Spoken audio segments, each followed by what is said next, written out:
जब गंजे होते हैं तो आपकी बालों की जड़ों में हो क्या रहा होता है? हाय, मैं doctor Arvind Poswal, doctor age clinic, Delhi, India से। आज हम बात करेंगे, समझने की कोशिश करेंगे।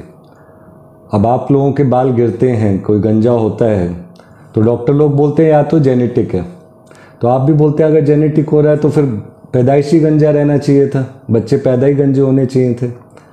तो हम समझना है हमने कि बालों की जड़ों में होता क्या है कि हमारे बाल गिरने लग जाते हैं। तो फोकस यहाँ ध्यान देंगे, बालों की जड़ होती है, उसमें स्टेम सेल होते हैं। ये स्टेम सेल दो जगह पे होते हैं, एक तो बिल्कुल नीचे इसका डर्मल पेपिला में, दूसरा बीच वाला एरिया में। तो ये दोनों ही अगर आप देखोगे अच्छे ग्रो करते हुए सेल में, तो अच्छा सा एक बल्ब बनाते हैं, एंकरिंग बनाते हैं। यहाँ पे आपको मेडिसिन और इंजीनियरिंग दोनों के दिमाग से सोचना है। अब जब आपका बाल है, बाल स्किन से ऊपर निकल रहा है तो नीचे कुछ पकड़ के रखने के लिए होगा और उसको बड़ा करने के लिए भी कुछ होगा। तो वो होते हैं स्टेम सेल। वो जब मल्टीप्लाई करते रहते हैं तो एक रूट शीट, थैली की तरह समझ लीजिए, उसमें मल्टीप्लाई करते हैं तो ऊपर की तरफ बाल निकलता है, नीचे एक मोटा सा बल्ब बनता है, वो पकड़ के रखता है। अब अगर इन स्टेम सेल को हम खाना नहीं दें, ठीक है, अब ऐसा होता है बड़ी बीमारी हो जाए कोई, या कोई सीवियर डाइटिंग हो गया, तो क्या होगा, ये स्टेम सेल पतले हो गए, मतलब डिवाइड नहीं करेंगे, न्यूट्रिशन नहीं है। तो वही जो पहले बल्ब था अच्छा सा मोटा सा, वो कमज़ोर पतला होता गया। और यही चीज़ होती है टेलोजन हेयर में, जब हेयर रेस्टिंग फेज में जाता है तो ऐसा बाल फिर बहुत आसानी से निकल जाता है। तो जब आप समझे कभी बड़ी बीमारी हुई, कभी ज़्यादा सीवियर डाइटिंग, बहुत ज़्यादा ऐसी हालत हुई कि बॉडी में न्यूट्रिएंट्स कम है, तो आपके बाल इसलिए गिरते हैं। और इसलिए हम सप्लीमेंट देते हैं। जब आप बायोटिन खाते हो या दूसरा ओमेगा खाते हो या अलग अलग सप्लीमेंट्स खाते हो, तो उसका मतलब क्या है कि आपके स्टेम सेल्स तक वो पहुँच के स्टेम सेल्स को वो सब चीज़ें देंगे जिससे स्टेम सेल 1 से 2, 2 से 4, 4 से 8 होगा। अगर वही नहीं होगा तो प्रॉब्लम होता है। तो कॉमन सेंस और पूरी तरह समझना ज़रूरी है। अब इसी में दूसरा सिचुएशन आता है कि नहीं, हमारा लाइफस्टाइल ख़राब है।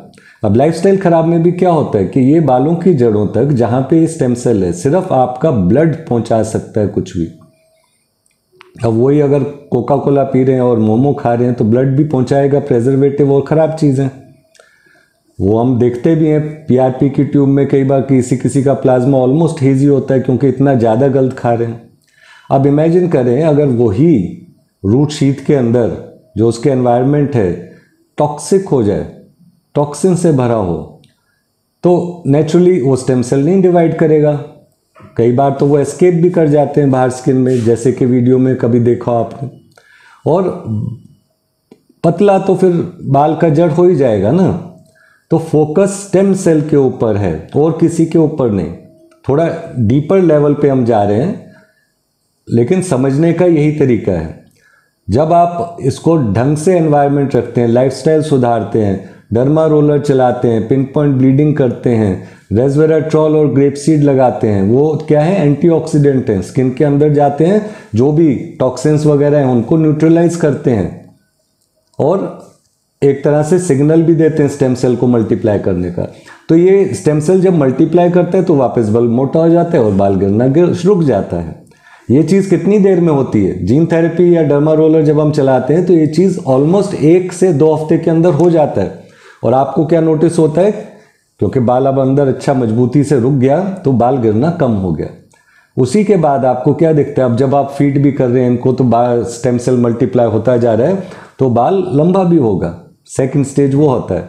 और थर्ड स्टेज में आता है कि जब proper well fed stem cell होगा तो बाल मोटा भी होता है। ये जो बेसिक फिजिकल एस्पेक्ट है हमारे स्टेम सेल्स को पैम्पर करने का, न्यूट्रिशन देने का, इसको नहीं भूलना है। अगर हम इसको भूल जाएं और सोचें कि कोई अलग से दवाई गोली निकल आएगा उससे बाल आ जाएगा, तो वो ठीक नहीं होता। अगर कोई क्वेश्चन हो आपको इसके बारे में तो मुझे व्हाट्सएप से भी कांटेक्ट करें, ईमेल भी करें। ऐसे और टॉपिक्स सिंपल भाषा में अगर समझना चाहें तो मैं बहुत खुश होऊंगा। और इस वीडियो को शेयर करें, लाइक करें और हमारे चैनल को सब्सक्राइब करें, मुझे अच्छा लगता है।